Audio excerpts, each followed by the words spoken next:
जय हिंद दोस्तों, आप सभी का स्वागत है एक बार फिर से आपके अपने यूट्यूब चैनल पर एक्स वाई टी न्यूज़ पर। दोस्तों मैं जीतू शर्मा लेकर के आया हूँ आपके लिए दोस्तों आज बेहतरीन वीडियो। दोस्तों ये वीडियो है इंडिया वर्सेज चाइना मिलिट्री का कॉम्प्रोमाइज़, यानी कि कौन कौन में कितनी ताकत है। वैसे दोस्तों भारतीय सेना का इतना युद्धों का अभ्यास है, लेकिन इसका कोई कंपेराइज नहीं कर सकते दोस्तों कि कौन कितनी ताकत है, कितना सामर्थ्य है। दोस्तों भारतीय सेना के सामर्थ्य के सामने पूरे वर्ल्ड की सभी सेनाएं फेमस फैल हैं। तो दोस्तों चलिए आज जानते हैं इन दोनों के बारे में, पूरा भारत और चाइना की मिलिट्री के बारे में क्या क्या ताकतें हैं। तो दोस्तों सबसे पहले बता दें कि सैन्य शक्ति जैसे कि चाइना के पास है, उसके बनाम भारत की शक्ति और सामर्थ्य के बारे में हम बातें करेंगे। तो आपको इसमें हमें देखने को क्या क्या मिलेगा दोस्तों, हम आपको बता दें। सबसे पहले इसमें चाइना संख्या का खेल और कागज़ पर कौन मजबूत ये मिलेगा है। जैसे चीन की सेना 20 लाख है, टैंक 9,000 है, तोपखाना है। जबकि भारत के पास में असलियत क्या है, भारत की और सामरिक महत्व किस वजह से, युद्ध का अनुभव है, कितने युद्ध लड़े हैं। भारत की 14 लाख सेना है, 5500 टैंक हैं, ऊंचाई पर महारत हासिल। तो दोस्तों इनके बारे में हम आज विस्तार से पढ़ेंगे और किस तरीके से भारत पूरे चीन को हिंद महासागर में 80% बाजार का जो होता है आपूर्ति को बैन कर सकता है, उसके बारे में चलिए जानते हैं, करते हैं शुरुआत। सबसे पहले दोस्तों एक क्वेश्चन है, क्या हाथी ड्रैगन के साथ डांस कर सकता है, यानी कि संख्या बनाम रणनीति। भारत और चीन की सैन्य शक्ति का एक गहरा विश्लेषण है, उसको हम बताएंगे आपको। आंकड़े बताते हैं कि चीन के पास अधिक संख्या में ज़्यादा विमान और बड़ी सेना है, लेकिन सैन्य शक्ति सिर्फ आंकड़ों का खेल नहीं है, अनुभव, भूगोल और युद्ध की तैयारी पर निर्भर करता है। तो यह पूरा बताएंगे इसमें कि आपको किस तरीके से भारत एक संख्या में कम होने के बावजूद एक ज़्यादा खतरनाक और रणनीतिक रूप से सैन्य शक्तिमान है दोस्तों। चलिए दोस्तों सबसे पहले करते हैं शुरुआत कहाँ से, हमारे जम्मू कश्मीर से। दोस्तों आपको बताते हैं यह सिर्फ सीमा का विवाद नहीं, ये भूगोल की लड़ाई है दोस्तों।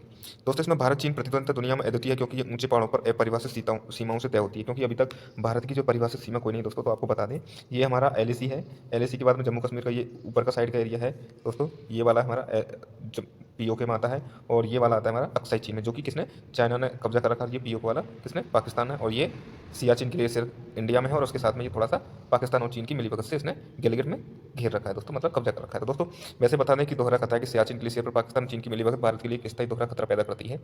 और दोस्तों आपको बता दें कि लाइन ऑफ कंट्रोल पर कोई स्पष्ट सीमांकन नहीं है। इससे अक्साई चीन, पैंगोंग त्सो और गलवान जैसे क्षेत्रों में लगातार तनाव बढ़ता जाता है। जैसे कि 2020 में हुआ था कौन सा, गलवान वैली हमला हुआ, किसने किया था, चाइना। दोस्तों आप जानते हो दोनों देशों के पास में संपूर्ण परमाणु शक्ति है दोस्तों। आप जान सकते हैं भारत के पास में भी 160 या 180 परमाणु है, और चीन के पास में तो हजारों में संख्या है। यानी कि पूर्ण युद्ध की संभावना कम है, लेकिन पारंपरिक और मनोवैज्ञानिक युद्ध हो सकता है। क्योंकि अगर किसी के पास परमाणु युद्ध होगा तो मात्र 10 परमाणु या एक परमाणु से पूरा चीन, भारत सब कुछ समाप्त हो सकते हैं। तो चलिए अब करते हैं शुरुआत सबसे पहले, यानी कि 1962 की हार भारत के लिए किस कारण से एक क्या थी, उत्प्रेरक थी, तो उसके बारे में जानते हैं, भारत क्यों हारा था दोस्तों। तो दोस्तों सबसे पहले बताते हैं कि 1962 की हार भारत के लिए एक पेनफुल लेसन था, जैसे हमारी कमजोरियों को उजागर किया था। फिर भारत ने पूरी सेना में, और इतना पूरा हुआ है जब तक हमने इन्हीं पेनफुल यानी कि खराब इंटेलिजेंस, विंटर गियर का अभाव और सड़कों की कमी थी, जो कि हमारी सेना के लिए मेन मुख्य होते हैं किसी भी हिमालयी क्षेत्र में युद्ध लड़ने के लिए। क्योंकि इंटेलिजेंस पूरा होना चाहिए, और हमें सर्दी के कपड़े भी पूरे होने जरूरी चाहिए, और सड़कों की सुविधा होनी चाहिए, क्योंकि पहाड़ी इलाकों में पहुंचने के लिए ऊबड़ खाबड़ रास्ते होते हैं। तो चलिए अब जानते हैं क्या क्या है दोस्तों। अब जानते हैं 1962 की सीख हर कमजोरी को ताकत में बदल दी, और 1962 के बाद अपनी पूरी पर्वतीय रणनीति बदल दी किसने, भारत ने। दोस्तों 1962 के बाद में भारत ने अपनी माउंटेन डिवीजन का गठन किया था, जिसमें अरुणाचल प्रदेश से लद्दाख तक भारत ने विशेष पर्वतीय युद्ध डिवीजनों का निर्माण किया, जिसे देहरादून जैसे स्थानों में विशेष ऊंचाई वाले युद्ध प्रशिक्षण स्कूल हासिल किए। उसके बाद में स्थायी फॉरवर्ड तैनात यानी कि तैनाती की दोस्तों, यानी यह सुनिश्चित किया कि हमारे सैनिक सर्दी हो, गर्मी हो या बरसात हो, अपनी चौकियों पर हमेशा हर मौसम में तैनाती के साथ बने रहेंगे। उन्हें हर सुविधा वही मुहैया कराई। और बुनियादी ढांचे दोस्तों, बीआर यानी बॉर्डर रोड ऑर्गेनाइजेशन ने सड़कों, पुलों, सुरंगों का एक ऐसा नेटवर्क बनाया है दोस्तों, जिसमें कितना भी हो दोस्तों, जैसे कि अपन दौलत बेग ओल्डी जैसे महत्वपूर्ण हवाई पट्टियों को भी खोला गया है। इसलिए तो भारत ने सबका निर्माण किया, किसने, बीआरओ ने, भारतीय सरकार के द्वारा मिलकर के। अब जानते दोस्तों गलवान वैली जो हमला हुआ था, जिसमें 45 वर्षों में पहला घातक संघर्ष हुआ था 1962 के बाद में, और भारत का नया स्वर्ग उसमें हमें देखने को मिला था दोस्तों। गलवान कोई पारंपरिक लड़ाई नहीं थी, यह भारत के लिए एक संकल्प का प्रतीक थी। बिना हथियारों का युद्ध, सैनिकों ने बंदूक का इस्तेमाल नहीं किया, बल्कि हैंड टू हैंड कॉम्बैट में पत्थर और मेटल राइज का इस्तेमाल किया गया। यह दर्शाता है कि भारत तनाव को बढ़ाना नहीं चाहता, लेकिन पीछे नहीं हटेगा। यानी कि दोस्तों आप जान सकते हो कि भारत ने किस तरीके से चाइना को मुंह तोड़ जवाब दिया, और भारत ने चीन की उस रणनीति को पुरजोर विरोध किया, जिससे वे धीरे धीरे भारतीय क्षेत्र में घुसपैठ करता था। और भारत ने स्पष्ट किया कि यह जमीन हमारी है, और इस पर कोई भी बाहरी देश आ नहीं सकता। इसीलिए भारत ने ऑपरेशन स्नो लेपर्ड चलाया था। जवाबी कार्रवाई भारत ने कैलाश रेंज की प्रमुख श्रेणियों पर कब्जा कर लिया, जिससे चीन को एक रणनीतिक और नैतिक हार का सामना करना पड़ा था दोस्तों 2020 में दोस्तों, जब चाइना ने धोखे से किया था। तो अब जानते दोनों में कौन किस में आगे है। तो दोस्तों थल सेना, चीन की विशाल संख्या बनाम भारत का युद्ध परिचित अनुभव क्या क्या है दोस्तों। चीन के आंकड़े बताते दोस्तों कि चीन में 20 लाख सैनिक हैं, भाई भारत में 14 लाख सैनिक हैं, सक्रिय एक्टिव है। चीन के टैंक्स हैं दोस्तों कितने, 9,000। भारत के 5500 प्लस टैंक्स हैं, और चीन के पास में दोस्तों एक विशाल तोपखाना है। भाई दोस्तों भारत के पास में रणनीतिक फोकस, भारत ने अपनी सेना को विशेष रूप से कठिन पर्वतीय इलाकों में युद्ध के लिए तैयार किया है।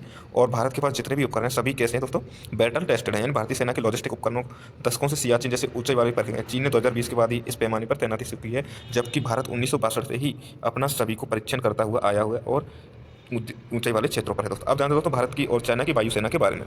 वायुसेना की पहली तस्वीर कागज पर ड्रैगन की बड़ी उड़ान है दोस्तों, यानी कि पहली नज़र में चीन की वायुसेना के पास में दोस्तों बहुत ज़्यादा बड़ी संख्या में देखती है कि चीन के पास में 3733 विमान है, वहीं भारत के पास में दोस्तों 1716 है, यानी कि आधे विमान है। तो फिर एक ऐसी वायुसेना जिसके पास आधे से भी कम विमान है, क्या दोस्तों भाई भारत की सुपर पावर को कैसे मात दे सकती है, हरा सकती है, जो पूरे एशिया की सुपर पावर बना हुआ है कौन, चाइना। तो उसके बारे में अब जानते हैं। लेकिन हकीकत चौंकाने वाली है, दुनिया की तीसरी सबसे शक्तिशाली वायुसेना कौन है दोस्तों, भारतीय है, जो कि 2024 की वर्ल्ड एयर पावर्स रैंकिंग ने सबको चौंका दिया था जब आई थी। ये विमानों की संख्या नहीं बल्कि उनकी क्षमता और प्रशिक्षण और आधुनिकीकरण के हिसाब से दी जाती है। ग्लोबल टीबीआर रैंकिंग होती है दोस्तों, जिसमें यूनाइटेड स्टेट एयरफोर्स को मिले थे 242 अंक, रशियन एयरफोर्स को 114.2, वहीं भारत को 69.4 और रशिया को 63.8। इतिहास में पहली बार भारतीय वायुसेना को आधिकारिक तौर पर चीन से आगे के स्थान पर रखा गया दोस्तों। पहली बार किसी भी टीबीआर रैंकिंग में भारतीय सेना को रखा गया, चाइना से पहले तीसरे स्थान पर। अब जानते हैं दोस्तों भारत की शांत हवाई क्रांति, उड़ते ताबूत से लेकर राफेल तक का सफर। दोस्तों आप सभी को पता होगा कि रैंकिंग एक रात में नहीं बनती, इसके लिए दशकों या महीनों सालों लग जाते हैं दोस्तों, दशक लगते हैं। सबसे पहले जानते हैं दोस्तों हमारे अतीत में क्या होता था। 2010 तक भारत में पुराने MiG-21 जहाज हुआ करते थे दोस्तों, उनको कहते हैं उड़ता ताबूत कहा जाता था, क्योंकि दोस्तों ये सबसे ज़्यादा घटना हुई है MiG-21 का। लेकिन भारतीय सेना से अब इसको पूरी तरीके से फुली रिटायरमेंट दे दिया गया है। उसके बाद दोस्तों वर्तमान समय में भारत के पास में 36 राफेल विमान है, जो कि पूरे विश्व में 4.5 पीढ़ी के सबसे उन्नत विमान है, और 270 सुखोई 30 MPI है IAF का वर्कहॉर्स एयर डोमिनेंस का प्रतीक माना जाता है दोस्तों। और दोस्तों भारत अपने इंडिजीनियस यानी कि तेजस पर दोस्तों बहुत अच्छी तरीके से पकड़ बनाए हुए। और भारत अपना हाल ही में हुए जिस तरीके से अगर चलता रहा इंजन की सप्लाई चलती हुई, तो हर साल हम 2 स्क्वाड्रन यानी कि कम से कम 24 फाइटर जेट तेजस के हम ले सकते हैं दोस्तों चीन की वायुसेना ने 1950 के दशक के बाद से अभी तक कोई भी युद्ध नहीं लड़ा, जबकि अनुभव मॉक ड्रिल से नहीं बल्कि असली लड़ाई से मिलता है। जबकि भारतीय वायुसेना ने कितने युद्ध लड़े हैं पाकिस्तान के साथ में, और जैसा कि हमें ऑपरेशन सिंदूर हो, बालाकोट एयर स्ट्राइक हो, या फिर 1998 का कारगिल वॉर हो, उसके बाद में पाकिस्तान का हो 1976 में बांग्लादेश वाला वॉर हो, तो दोस्तों ये सब भारत के पास पूरा अनुभव है। अब जानते हैं दोस्तों भारत की पूरी लड़ाई, यानी कि यह लड़ाई सिर्फ विमानों की लड़ाई नहीं, ये पूरे एयर इकोसिस्टम की है, यानी कि आधुनिक और एक मल्टी डोमेन वॉरफेयर है। भारत ने एक एकीकृत हवाई रक्षा प्रणाली बनाई दोस्तों। इसमें दोस्तों जो मेजर है उनके बारे में हम बता देते हैं, बाकी का तो आप जानते हैं। आकाश तीर ध्वनि मिसाइल भी बना रहे हैं हम, ब्रह्मोस वगैरह, उनके बारे में हम आपको बाद में बताएंगे। दोस्तों सबसे पहला है S-400, जो कि रूस से ली गई ये वायु रक्षा प्रणाली। हम किसी भी विमान या मिसाइल को हवाई क्षेत्र में उड़ने के बाद ही इसको नष्ट कर सकते हैं। उसके बाद में आता है एरियल रिफ्यूलिंग, यानी कि मिशनों को लंबा चलाने की हवा से हवा में ईंधन भरने की क्षमता भारत के पास है। और दोस्तों नेत्रा और फाल्कन, जिसका हमने ऑपरेशन सिंदूर में प्रयोग किया गया था, हवाई चेतावनी नियंत्रण प्रणाली, जो युद्ध क्षेत्र की वास्तविक समय की जानकारी देती है। और ड्रोन UAV दोस्तों आने वाले समय में भारत अभी तपस ड्रोन का उपयोग कर रहा है, और आने वाले समय में घातक जैसे स्वदेशी ड्रोन का भी हम भारतीय सेना में शामिल करने जा रहे हैं। और दोस्तों सबसे बड़ी बात है इसरो से अंतरिक्ष आधारित इंटेलिजेंस, जो कि हमें दोस्तों पहले 1998 में हमें इसराइल ने प्रोवाइड करी थी। अब भारत अपने स्वदेशी रूप से विकसित इसरो के द्वारा ये सब चीज़ें प्राप्त करता है और प्राप्त कर रहा है दोस्तों। अब जानते हैं दोस्तों नौसेना चीन की सबसे बड़ी ताकत, उसकी सबसे बड़ी कमजोरी भी है दोस्तों। जिस तरीके से चीन की सबसे बड़ी नौसेना है दोस्तों, उसी तरीके से उसकी नौसेना के बीच में कमजोरी भी है दोस्तों। सबसे बड़ी कमजोरी क्या है दोस्तों, चीन की ऊर्जा व्यापार की आपूर्ति की लाइनें बेहद असुरक्षित हैं, क्योंकि जो मलक्का स्टेट है वहाँ से चीन का लगभग 80% व्यापार यहाँ से ही होता है पूरब देशों से। तो दोस्तों उसको भारत कभी भी जाकर के ब्लॉक कर सकता है, क्योंकि ये भारत के बे ऑफ बंगाल में मिलता है और अंडमान निकोबार के पास में मिलता है। अब जानते हैं दोस्तों कि हिंद महासागर भारत का किला है, जहाँ ड्रैगन की आग ठंडी पड़ती जाती है दोस्तों। जिस तरीके से भारतीय वायुसेना और भारतीय एयरफोर्स और उसके बाद भारतीय नेवी दोस्तों, जिस तरीके से हम हर 40 दिन में एक नेवी शिप सबमरीन जो कि हम शामिल कर रहे हैं, तो उसको दोस्तों एक पूरा डोमिनियन बनता जा रहा है दोस्तों भारत का। हिंद महासागर भारतीय नौसेना विशाल हिंद महासागर पर हावी है, तेल आपूर्ति काट देगी। अगर दोस्तों भारत चाइना में युद्ध होता है तो भारत उसकी चीन को जाने वाली तेल आपूर्ति रोक देगा। और भारत का जो क्वेड है, भारत के पास में अमेरिका जापान ऑस्ट्रेलिया के जो क्वेड के माध्यम बना हुआ है, उसको भी दोस्तों एक बहुत बड़ा इंपैक्ट मिलेगा। भाई दोस्तों अपनी ऊर्जा लाइनों पर निर्भरता खत्म होने के बाद में एक लंबा युद्ध नहीं छिड़ सकता है। भारत चीन के साथ में एक लंबा युद्ध का जोखिम नहीं उड़ाएगा। अब दोस्तों जानते हैं कि सौर बनाम हथियार, असली ताकत मशीनों में नहीं दोस्तों इंसानों में होती है। चीन के पास ज़्यादा टैंक जेट जहाज हो सकते हैं, लेकिन भारत के पास 3 चीज़ें जो सबसे ज़्यादा मायने रखती हैं दोस्तों। सबसे पहले दशकों को वास्तविक ऊंचाई और सीमा पर युद्ध का अनुभव है, जो चीन के पास नहीं है। दूसरा है दोस्तों भूगोल का लाभ, यानी कि जो भारत के पास में हिंद महासागर और हिमालय दोनों ही भारत को एक प्राकृतिक रक्षात्मक लाभ देते हैं, एक साइड से हिमालय और एक साइड से हिंद महासागर। और रणनीतिक इच्छा शक्ति, 2020 में भारत ने दिखाया था कि भारत अपनी ताकत जमीन की हर इंच की रक्षा के लिए हमेशा हमेशा तैयार है। किस पर दिखाया दोस्तों, गलवान में।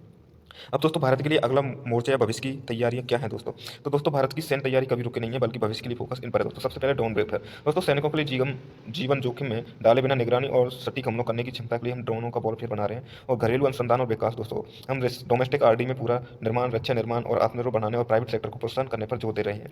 वहीं एकीकृत कमांड सेंटर, यानी कि हमने जिस तरीके से ऑपरेशन अभी हमने एक जो एक्सरसाइज करी थी तीनों सेनाओं की मिलकर के, जल थल और वायु सेना की मिलकर के, उसी के लिए हमने एक एकीकृत कमांड सेंटर भी बनाया, कहाँ पर, अंडमान और निकोबार में, तीनों सेनाओं का, जो बेहतर समन्वय के लिए जाना जाता है। और दोस्तों भारत के पास में विश्व के सबसे प्रशिक्षण और रिटेनर्स, यानी कि क्योंकि सबसे उन्नत मशीनरी अनुभवी पायलट की जगह नहीं ले सकती, जो कि भारत के पास में सबसे अनुभव वाले पायलट मिलते। दोस्तों दुनिया अब वह सच महसूस कर रही है जो भारतीय हमेशा से जानते हैं, सबसे अच्छा होने के लिए आपको सबसे बड़ा होने की जरूरत नहीं है, आपको बस सबसे बहादुर होने की जरूरत है दोस्तों। जैसे कि चीन के पास सब कुछ होने से दोस्तों उनके पास बहादुरी साबित नहीं होती है। अब दोस्तों जानते हैं कैसा लगा आपको हमारा वीडियो। अगर वीडियो अच्छा लगा तो लाइक कमेंट करना ना भूलें। मिलते हैं नेक्स्ट वीडियो में, जब तक के लिए जय हिंद, जय भारत, शुक्रिया।